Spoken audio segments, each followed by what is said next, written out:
Welcome to the deep dive. Today we are taking a really surgical approach to one of the most volatile and frankly misunderstood companies out there in the global industrial complex. Siemens Energy, or ENR on the ticker. That's the one. And this is a story of just extreme internal contradiction. It's a true tale of, fire and ice existing under a single roof. That's a perfect analogy, yeah. Yeah. For anyone trying to make sense of the headlines over the last few years, Siemens Energy has been navigating what is probably the most complex but also compelling turnaround in the entire industrial world. It's been a roller coaster. A total roller coaster. I mean, they were spun off from the parent Siemens AG back in 2020, and they immediately entered this sort of bifurcated reality. Bifurcated is a good word for it. It is. They were oscillating just wildly between what genuinely felt like an existential crisis, that's of the fire, and then these moments of spectacular, almost unprecedented operational outperformance. That's the ice, or maybe the pure electricity in this case. And that oscillation is exactly why the investment story has been so hard to follow. I mean, on any given day, you feel like you're reading about two completely different companies. You are. So our mission today for you is to provide the shortcut. We're going to separate the thriving parts from the failing parts and understand exactly why the successful bits are now powerful enough to carry the weight of the bits in crisis. We really need to decode this duality. We call it the two-speed turnaround, and it's all defined by one core conflict: the crisis at Gamesa versus the global energy supercycle. Let's start with the crisis. Okay, so the crisis, as I think most people know, was driven by these severe, really systemic quality failures in their wind subsidiary, Siemens Gamesa. This was the anchor. A massive anchor, dragging the entire group down, demanding billions and billions in write-offs and provisions. It was a mess. But at the exact same time, you have this other financial engine, the conventional energy and grid businesses. And they were catching this massive generational tailwind, this energy supercycle we mentioned. And this isn't just a normal cycle. No. This is arguably the strongest surge in global electricity demand and, crucially, infrastructure spending that we've seen since, the post-World War II electrification era. It's a completely different scale of demand. And that's the story, isn't it? The collision of that crisis with that opportunity. Exactly. The growth from those high-quality assets was so overwhelming that it managed to absorb the immense financial pressure coming from the wind segment.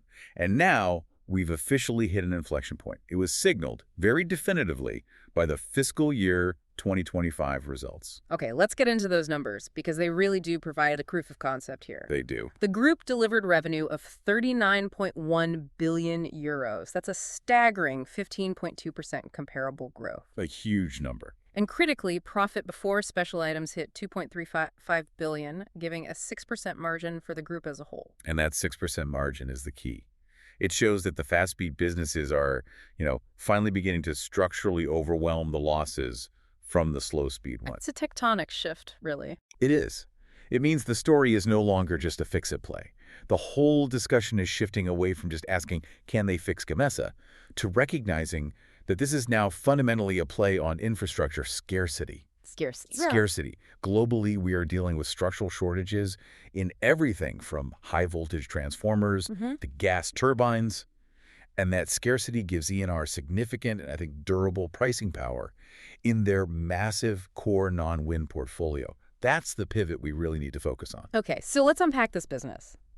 To really appreciate this turnaround, we have to first understand where Siemens Energy sits in the market. They're not a pure play like Vestas, right? Which is only focused on wind. No, not at all. And they're not even like GE Vernova, which is a broad scope but a different structure. I think the best way to describe them is as an integrated energy technology architect. An architect, I like that. Yeah, their unique value proposition is that they cover the entire energy value chain. So power generation, transmission, storage, and industrial decarbonization. It's a comprehensive offering that very few competitors can actually match.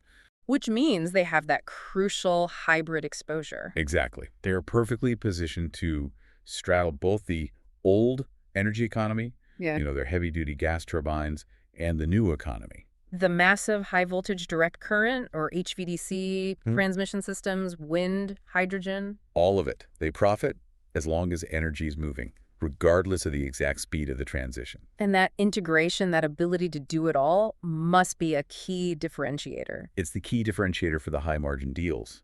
They're moving beyond just selling individual components. Now they can offer these comprehensive island solutions. So an island solution would be what for a big industrial customer? Right. Imagine a huge industrial facility or a country building a remote offshore wind farm.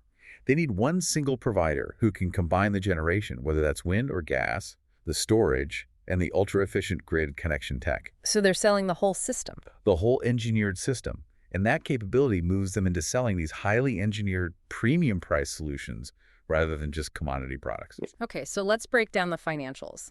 The 4 business pillars. These are the 2 speeds that we keep talking about. We need to see what's booming, what's bleeding, and what's positioned for growth down the line. Let's do it.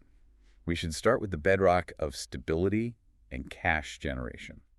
Gas services, or GS. Okay, gas services, GS, the profit engine. So this is their classic portfolio, right?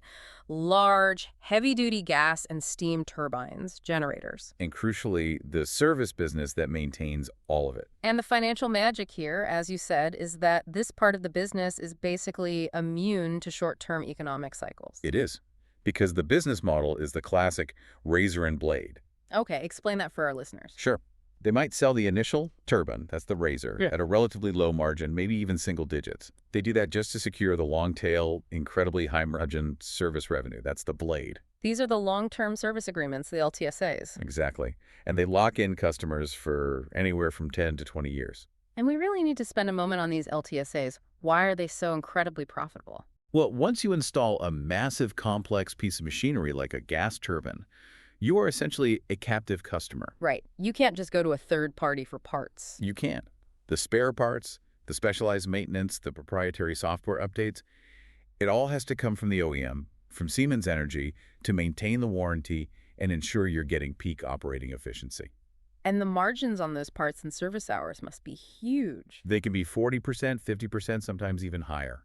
It's stable, it's recurring, and it's inflation-protected revenue. It's a fantastic business. And there's been a major context shift here, too. The whole idea that gas power would just disappear. That's been replaced by the realization that gas is a critical, necessary bridge fuel. Because renewables are intermittent. Right. Solar and wind don't generate power when the sun isn't shining or the wind isn't blowing. Gas turbines are dispatchable. They can ramp up almost instantly to fill those gaps. Which makes the existing installed fleet of turbines a strategic asset for grid stability. A vital asset. And it secures those captive service customers for decades to come. Okay, let's move to the true superstar of the moment, Grid Technologies, GT, the crown jewel. Yeah, this segment covers everything related to moving power efficiently. So HVDC transmission systems, high-voltage transformers, switchgear, and digital grid software. And it's a fundamentally different business model, isn't it? It is. It's project-based, long cycle, often taking several years, and it's highly engineered.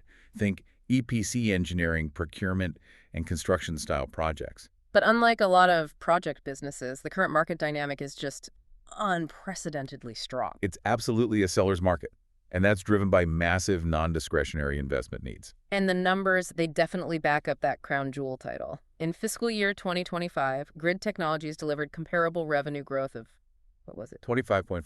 25.4%. And get this, an astounding profit margin of 15.8% before special items. That is a pure play industrial premium margin, and it massively outpaces the corporate average. It's the engine pulling the whole train. And that profitability is tied directly to the complexity of the tech, right? Absolutely.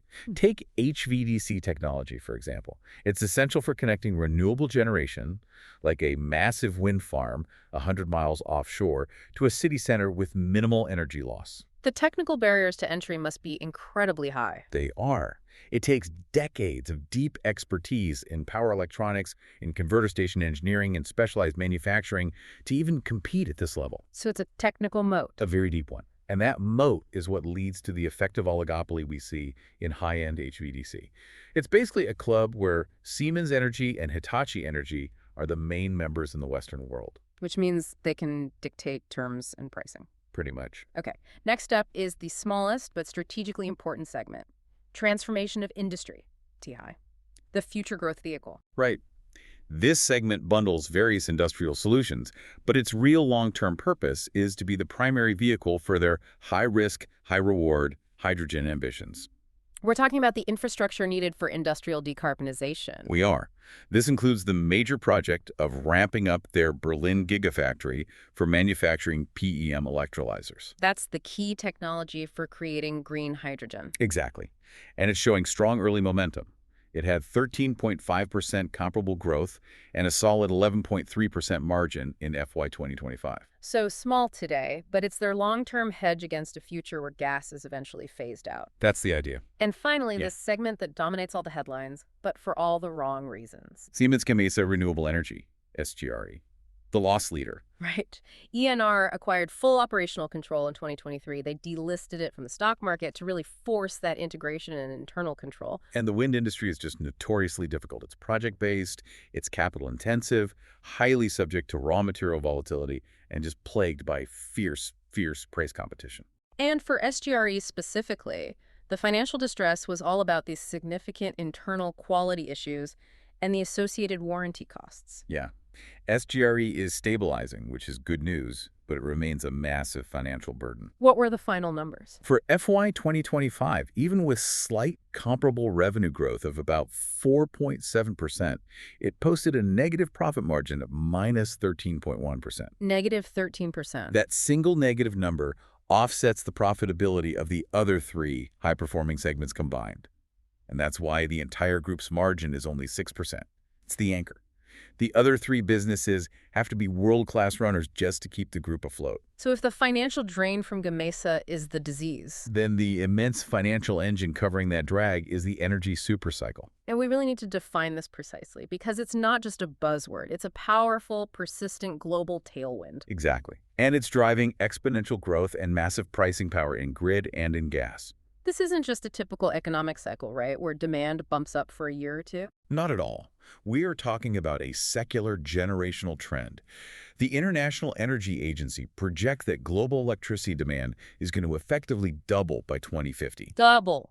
And that growth trajectory is now accelerating. It's being fueled by three major converging drivers that Siemens Energy is just perfectly positioned to capture. Let's take them one by one. Okay, the first, and right now the most powerful accelerant, is the demand from AI and data centers. We're shifting from general computing to these massive AI computing hubs, and they demand reliable 24/7 power like nothing we have ever seen before. Let's talk about that demand because it's unique. Data centers, especially for AI, they need these colossal, predictable load profiles. Yeah, they don't just need a little bit more power. A single large data center can need the equivalent of a small city's energy supply. And because AI operations are so mission critical, they need absolute power quality and reliability, no fluctuations. Which creates a direct benefit for both of ENR's profitable segments. It does. For grid technologies, the hyperscalers, your Amazon, your Googles, are basically becoming utility-scale power purchasers. They're contracting directly for massive new grid connections. And for gas services. Well, because solar and wind can't guarantee that 24/7 uptime, these data centers need immediate, dispatchable backup power. So gas turbines. Gas turbines. This has caused a massive spike in orders for new, reliable gas generation capacity. It's completely reversed the perceived decline of that sector. They need the power now, and they need it to be perfectly stable. Okay, driver number 2 is the ubiquitous electrification of everything. I mean, look around you. Everything is moving away from direct fossil fuel combustion. The massive transition to electric vehicles, electric heating systems like heat pumps, it's placing an unsustainable load on an infrastructure that was designed half a century ago. Exactly. If every house in a typical suburb suddenly switches to heating with a heat pump and charging 2 EVs overnight. The local transformers and substations just can't handle it. They'd blow. Which leads directly to the third driver, the essential need for grid modernization. Western grids are old, 40 to 50 years old on average. And they were built for one-way power flow, from a big central power station out to the consumer. Right. They were absolutely not designed to manage the bidirectional power flows that happen when every home has rooftop solar or when you have to integrate these massive utility-scale solar and wind farms. So the grid has to be entirely rebuilt, and it has to be made smarter with digital grid software. This combination of required replacement, capacity expansion, and intelligence upgrades is generating market demand that is simply overwhelming the existing supply chain. And this gets us to the critical point, market dynamics and scarcity. Yes. The convergence of these three drivers has completely flipped the power dynamic. For critical infrastructure, the market is no longer driven by cost-cutting buyers. It's driven by desperate utilities and governments who are facing real energy shortages. It's a seller's market. It is a seller's market. And we have some astonishing data that illustrates just how severe this supply shortage is. The transformer shortage is the big one. The transformer shortage is the perfect example. These are fundamental building blocks for the grid segment. Lead times for high-voltage transformers used to be, a comfortable 12 months. And now? They are now officially 3 to 4 years long. Let's just pause on that for a second. Put that in perspective. Imagine you're a utility placing an order today, and it won't be delivered until late 2028 or even 2029. That provides an insane amount of revenue visibility for Siemens Energy. But it also raises a really critical question. How do they manage the pricing risk? I mean, steel, copper, specialized components over a 4-year manufacturing horizon, that's a lot of risk. And that's where the pricing power and the advanced contractual mechanisms come in, which we'll get to in the cash flow section. They can lock in price escalator clauses and, crucially, demand massive advance payments. The utility just has no other choice. Because of the HVDC oligopoly. Right. The high-end specialized market for these HVDC converter stations is limited to just a handful of global players, principally Siemens Energy and Hitachi Energy in the West. So it's a technological moat. New entrants can't just decide to enter this market. No, the learning curves are too steep and the product qualification cycle is far too long. If you need a specific high-capacity transmission solution, you're going to them, and you are going to pay their price. And contrary to the narrative that gas is dying, the gas turbine market is seeing a huge resurgence, driven by those grid stability needs. Yeah. Enr holds 24% of the global gas turbine MW orders, putting them third globally. But the key is the raw unit volume. What did that do? Their unit volume nearly doubled. It leaped from 100 units in 2024 to 194 units in 2025. That volume surge is impressive, but it's their strategic shift that's really protecting the long-term profitability of the service contracts. You're talking about the hydrogen-ready turbines. This is their insurance policy against regulatory risk. By selling turbines that are capable of burning 100% hydrogen in the future, they're protecting the long-term asset value for the utilities. So a utility can invest today. And know that when climate regulations tighten in 2035, they don't have a stranded asset. They just switch fuels. And this protects that crucial 10 to 20-year service revenue tail that underpins the entire gas services segment. It's very smart. We should also touch on the powerful geographic and regulatory tailwinds accelerating these orders. For sure. North America is a critical growth engine for them right now. Fueled by the U.S. Inflation Reduction Act, the IRA. Yes, the IRA provides massive subsidies and tax breaks for energy infrastructure. And you combine that with the relentless data center demand. The capital flowing into the U.S. energy sector is just immense and very long-term. And in Europe, it's the EU Green Deal. The Green Deal and these massive complex offshore wind investments that all require high-end HVDC connections. But we have to be impartial here and note the geopolitical risk. Siemens Energy is a German company operating globally. Trade policy is a factor. It is. They've publicly noted that the existing U.S. tariffs have cost them a mid-double-digit million euro impact on their profits. And that tariff risk is why their operational strategy in North America is so critical. They've explicitly adopted a local-for-local U.S. manufacturing strategy. So they're producing in the U.S. for the U.S. market. Right. They're expanding their transformer facility in Charlotte, North Carolina, for example. By doing that, they're partially hedging against the risk of even higher U.S. tariffs under any potential new protectionist administration. They are proactively mitigating that geopolitical supply chain risk. Okay, now we have to pivot. We have to talk about the source of all the market's anxiety, the company's recent liquidity scare, the infamous bitter setback at Siemens Gamesa. Yeah, that event in mid-2023 just wiped billions off the stock's valuation and, as you said, necessitated those financial rescue measures. And it wasn't just a poor quarterly performance, was it?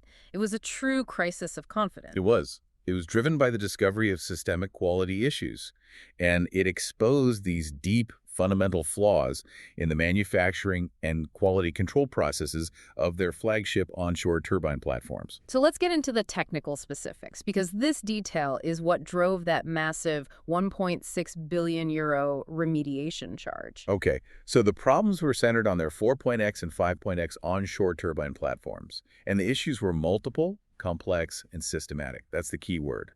They affected thousands of components already installed all over the world. Specifically, what were they? They discovered major issues with rotor blades wrinkles appearing in the blade structure. This compromises not just aerodynamic efficiency, but critically structural integrity. That sounds bad. It's very bad. They also found microscopic metallic particles in the main bearings of the gearbox, which leads to premature bearing failure. And these are not minor fixes. No. These are core components of the turbine. Fixing a main bearing or replacing a massive blade assembly requires specialized cranes, logistics, planning, highly trained people, often working in really remote locations. The sheer scale of the failure, thousands of units affected globally, that's what pushed the remediation charge past $1.6 billion. It was a massive hit to the balance sheet. And the financial and, frankly, existential fallout was immediate. It was. That massive charge, coupled with some other legacy project risks, immediately triggered a liquidity crisis. The company needed to secure a government-backed guarantee facility from the German government. Just to secure their order book. Right, to ensure that suppliers felt confident enough to keep working with them. That government intervention, that's a huge signal of how severe this was. It is. It means the crisis was large enough to warrant political involvement to ensure the company could fulfill its critical energy infrastructure contracts. It was that serious. But the management response, led by CEO Christian Bruch, was decisive and, I thought, refreshingly transparent. I agree. He openly admitted that in the past, too much was swept under the carpet. That implies a long-standing cultural issue of, minimizing technical problems. So what did they do? They immediately paused sales of the affected turbine platforms. They launched a dedicated quality task force with external engineers, and they completely overhauled their supplier qualification process. So now the entire investment community is fixated on their ambitious path to break even. And that is the internal goal, which is absolutely essential to closing the valuation gap we'll talk about later. They need SGRE to achieve break-even by the fiscal year 2026. That requires flawless execution. Flawless. Sales of the stabilized 4.X platform have resumed, but at low volumes, which allows them to test the new quality controls in the real world. The larger, higher-capacity 5.X platform is scheduled to follow in FY 2025. And missing that 2026 target would just reintroduce all that skepticism. Instantly. But even if they achieve perfect internal quality control, they face this massive structural external headwind. The Chinese threat. This is the single largest long-term strategic danger, not just to Gamesa, but to every Western wind manufacturer. And the competition is relentless because of massive state subsidies and scale. Right.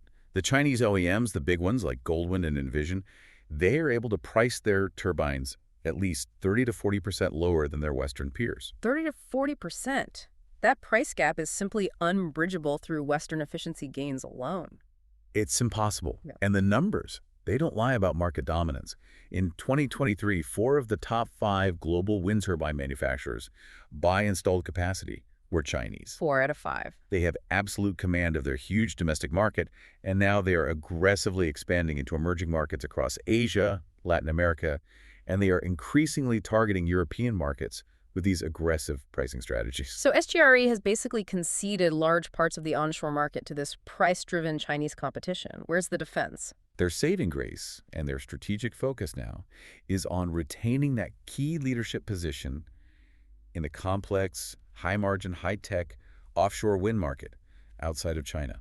Because offshore is more complex. It's more complex, it requires deeper integration, and has higher barriers to entry. It offers them a sanctuary from the most brutal price competition. But even that offshore leadership comes with a severe internal risk, doesn't it? A huge one.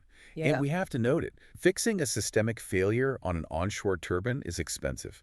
Fixing a catastrophic failure on an offshore turbine 100 miles out to sea is exponentially more complicated, time-consuming, and potentially prohibitively expensive. SGRE's entire future really hinges on its offshore technology being absolutely flawless. Okay, so let's get to the story of the financial turnaround. This is where the strength of Grid and Gas didn't just stabilize the company, it launched it into a new financial orbit. Let's look at the stabilization of FY 2025. The results were genuinely transformative. Group comparable revenue growth hit 15.2%, which outpaced their own guidance. But the true measure of their future potential lies in that order backlog. This is the number that just jumps off the page. It does. Yeah. Order intake reached a massive 58.9 billion euros.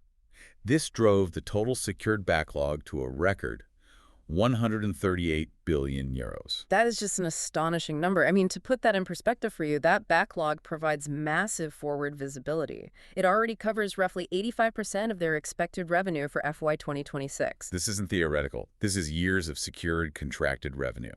And the book-to-bill ratio remained well above 1.0, meaning they secured more future business than they delivered month after month. But the undisputed financial headline, the one that blew analyst expectations completely out of the water, was the cash flow surprise. Yeah.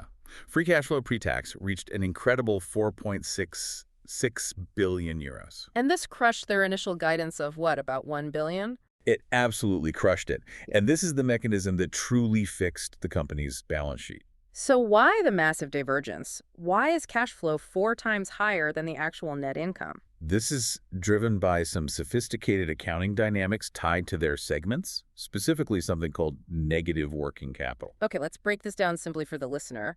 In a typical industrial business, you, the seller, have to spend cash up front to buy steel and components, build the thing, deliver it, and then you wait months to get paid. Exactly. That is positive working capital. You are funding the business with your own cash. But ENR, particularly in grid technologies and gas services, has flipped this model. Completely flipped it. Because demand is so desperate and lead times are so long, their customers, the utilities, the governments, the hyperscalers, they have to pay massive advance payments or down payments up front just to secure their slot in the manufacturing queue. So these customer prepayments are liabilities on the balance sheet. But they are immediate cash inflows. They create this massive instantaneous cash buffer. In essence, the customers are funding the manufacturing and the R&D for these huge long-term orders. So because order intake is surging. Those cash inflows are surging far faster than the operational losses at Gamesa or even the net income of the company. It is a sign of extreme pricing power and market control. And the net result of this cash flow miracle is a fortress balance sheet. The liquidity crisis of 2023 is not just over, it's ancient history. Siemens Energy ended FY 2025 with a staggering net cash position of approximately 9.2 billion euros. 9.2 billion. With that cash hoard, they swiftly addressed every single lingering issue. They repaid the government-backed guarantees early, which removed all restrictions on capital allocation. Including restrictions on dividends and buybacks. Exactly. And the debt markets recognized the reversal. The company's credit rating was restored to investment grade by both Moody's and S&P. So with liquidity and investment grade status secured, management executed a dramatic and aggressive pivot to shareholder return. A huge signal of management confidence in the sustainability of this turnaround. They reinstated dividends for FY 2025. Proposing 70 cents per share, which is a respectable payout ratio of about 50% of adjusted net income. This really rewards the patient shareholders who endured that crisis period. And then the most aggressive signaling tool of all. The share buyback. They announced a substantial €6 billion share buyback program running through FY 2028. That's an immense program that not only supports the stock price, but explicitly tells the market, we believe our stock is undervalued and we have the excess cash to prove it. But here's where we have to introduce some necessary critical friction, right? Okay. Given the deep issues at Gamesa and the desperate need to expand capacity in the grid segment, remember those 3 to 4 year lead times we talked about, is allocating $6 billion to buybacks truly the optimal use of capital? Or is it prioritizing market signaling over operational capacity expansion? That's the key question. While the buyback provides a price floor, the critique is valid. If capacity is the bottleneck, why not deploy that $6 billion faster into CapEx? What's management's counterargument? It's likely twofold. First, grid CapEx expansion is complex and takes time. You can't just spend $6 billion overnight and have new factories appear. And second, the buyback is essential for convincing the market that the Gamesa risk is now manageable.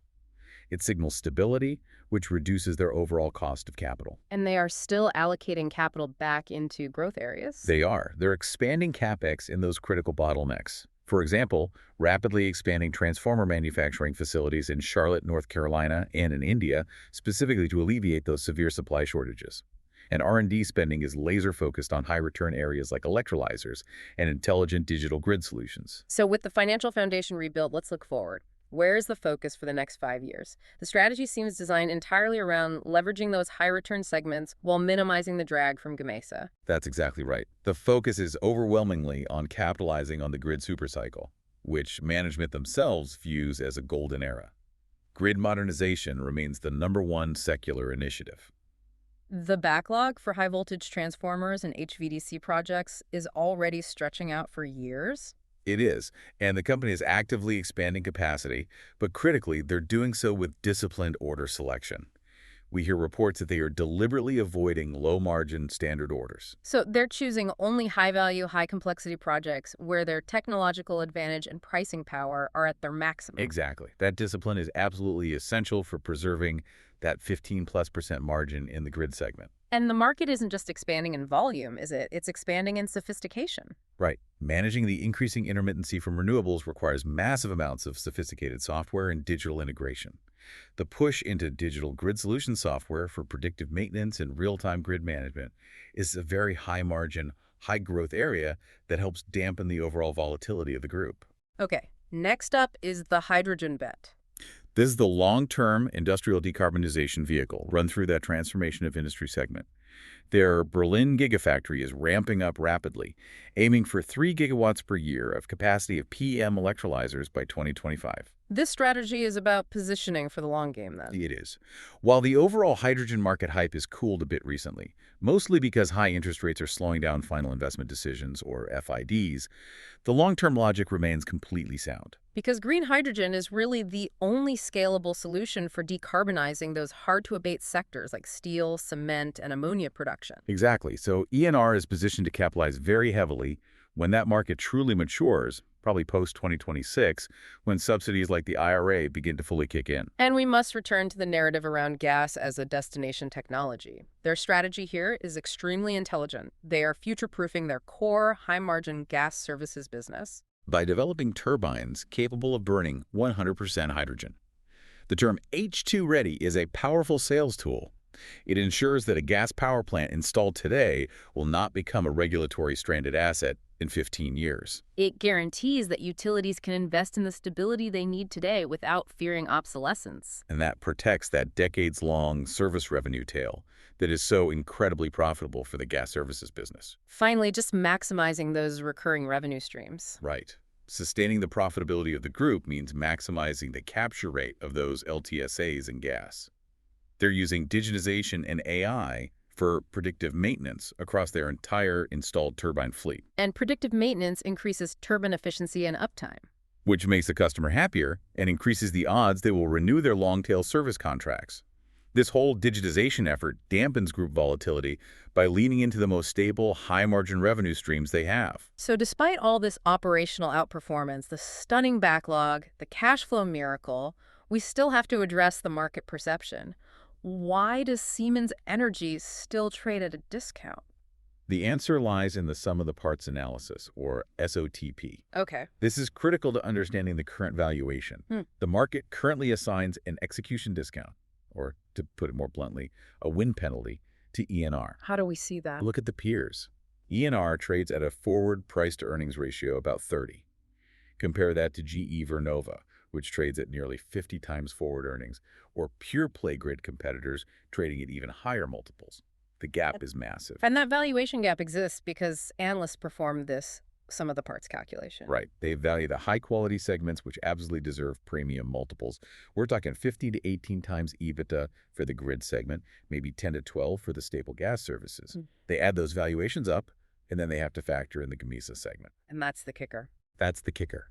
The market currently values Siemens Gamesa at near zero, or sometimes even negative, because of the inherent liability risk from the warranty provisions and the execution risk of the turnaround. So essentially, the current share price is buying the crown jewels of energy infrastructure grid and gas at a fair price. And you're getting the entire massive wind business for free, or even less than free. The upside potential is therefore clear and pretty dramatic. It is.